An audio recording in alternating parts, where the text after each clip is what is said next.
Hello everyone, welcome to back my channel. I hope everyone is having a wonderful day. Before starting the video, please go ahead and hit the subscribe button and give this video a thumbs up.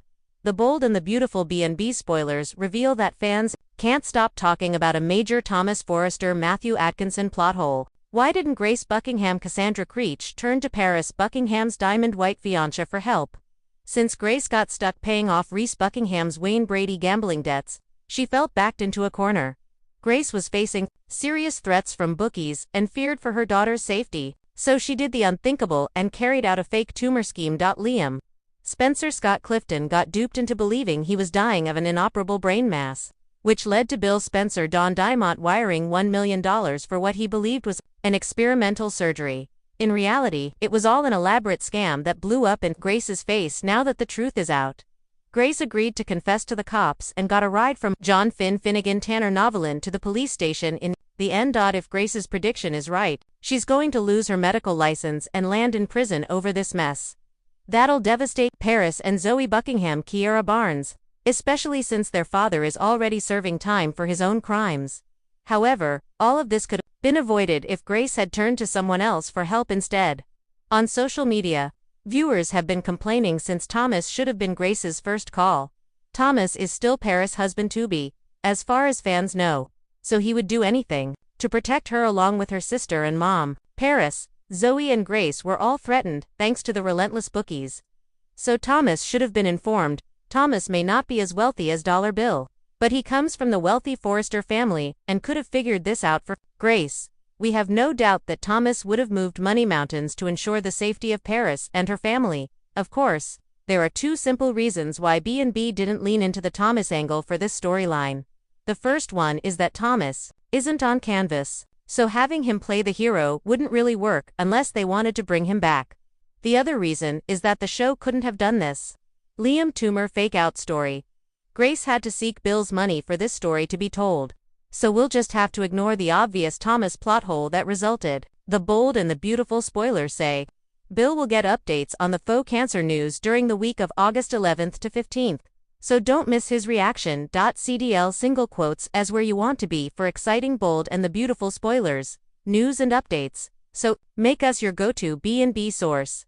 Soap operas live on a diet of close calls, overheard secrets, and people making terrible decisions for excellent dramatic payoff. Still, every now and then a storyline slips past believability and lands in the plot hole pothole. The audience squints, rewinds mentally, and asks the one question soap writers dread: why didn't the character just tell someone who could fix everything? The Thomas Grace arc in The Bold and the Beautiful produced one of those moments. Grace is terrified, trapped in a spiraling situation, and yet she doesn't turn to Paris's fiancé, the one person who, on paper, should be her fastest route to safety.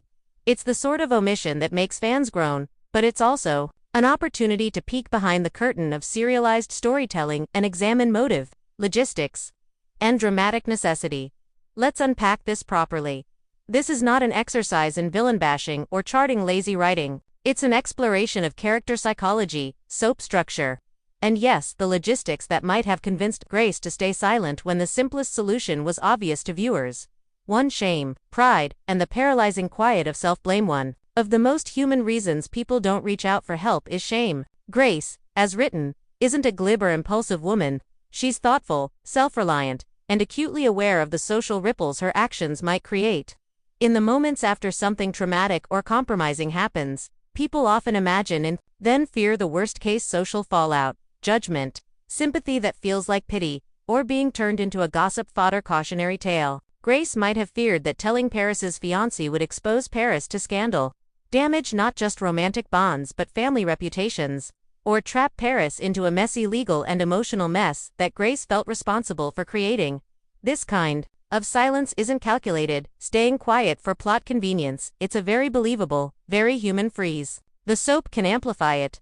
A few glances, a trembling hand on a letter, a montage of Grace rehearsing and then swallowing words. That freeze preserves internal stakes. Every second she doesn't speak, the danger increases, and the viewer feels the pressure. It's dramatic. It's also realistic. To distrust of the fiancé. Not all helpers are helpers from a narrative standpoint. Not everybody who looks like a helper actually is. Paris, fiancé, might be well-meaning but emotionally volatile, protective to a fault, or, crucially, someone the writers have established as unreliable in the exact way Grace could fear. If the fiancé has a history of making rash decisions, storming off to handle the situation, or dragging people into public confrontations, Grace could be trying to avoid escalating matters. She's choosing the devil she knows, secret suffering. Over the chaos, she expects the fiancé to bring. Another angle. Grace might suspect, rightly or wrongly, that the fiancé won't believe her. Soap history is full of characters dismissed as hysterical or lying. A woman coming forward with an accusation can be shrugged off, minimized, or weaponized in turn. If Grace thinks the fiancé will doubt her, she might conclude that confiding in him would only make the situation worse, exposing her for no gain and possibly providing the antagonist with more leverage. 3. Time and logistics. The clock is a cruel character. Story timelines in soaps are elastic, but dramatic beats depend on perceived urgency. If Grace's window to act is very small, a few hours, a single evening, then rushing to Paris's fiancé may not be possible without creating implausible coincidences. For example, the fiancé just happens to be home. Writers sometimes compress events to keep pressure high, and that compression can create the impression of a plot hole, when a character could have telephoned someone. But there are believable ways for time to be a barrier. Phone batteries die. Messages don't send. A character is physically prevented from leaving, locked in a room, drugged, threatened. Grace's silence may be less about choice and more about circumstance, or at least, it can be written that way. A missed call, a dropped phone, a storm that knocks out cell service. These are mundane details that feel contrived only if they're overused. But they can legitimately explain why someone in peril didn't contact a seemingly obvious ally. 4. Protecting Paris, sacrifice wrapped in silence. Grace may be making a calculated sacrifice. If revealing the situation would ruin Paris's engagement or subject Paris to collateral harm, public scandal, career damage, family fallout, Grace might choose to protect Paris by suffering alone. That's a high-toned soap operatic form of moral heroism. I will take this cross so that you won't have to. It reads as noble but also tragic, and it deepens Grace's character. This choice gives the audience a painful moral not to unravel. Grace is both wise and foolish, courageous and self-destructive. Drama feeds on contradictions. By withholding the obvious solution, Grace becomes morally complicated. She is doing something loving but ultimately self-harmful, which oozes melodramatic appeal. 5. The danger of the fiancé being compromised here. A darker but very plausible reason the writers might have leaned on. What if Paris's fiancé is compromised? Maybe the antagonist already has leverage over him. Maybe he's under surveillance, or his phone is monitored, or he owes someone a favor. For plot reasons, if the fiancé is part of the antagonist's sphere of influence, confiding in him is basically handing the problem back to the villain.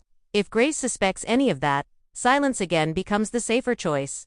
Soap fans know that not all allies are trustworthy. The fiancé might appear to be the solution but actually be the weakest link.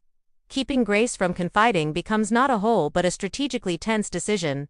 6. Writerly necessity, drama versus convenience. Let's be honest. Writers, sometimes, leave doors open because locking them would end the story. The medium thrives on delay. If Grace tells the fiancé, then the path to resolution is straightforward. Call the police. Confront the antagonist. Hire lawyers. The show would lose weeks, months of tension. So writers will craft believable obstacles to delay that beat. It's not lazy. It's functional dramaturgy. But there's an art to making functional dramatic obstacles feel organic. When the barrier to the obvious choice reflects character and plausible circumstance, viewers forgive the delay. When it feels like mere convenience, fans cry plot hole. The difference is in the nuance. Does Grace's silence flow from her established inner life and the situation's logistics, or does it pop out of thin air to keep the antagonist on screen? If it's the latter, the audience is right to gripe. 7. Psychological entrapment, gaslighting, and cognitive paralysis. Another poignant reason is the psychological effect of manipulation. If Thomas, or whoever is the antagonist here, has been grooming, gaslighting, or progressively isolating Grace, she might be experiencing the kind of cognitive paralysis real victims face. Victims of manipulation often doubt their own judgment, feel loyal to their abuser,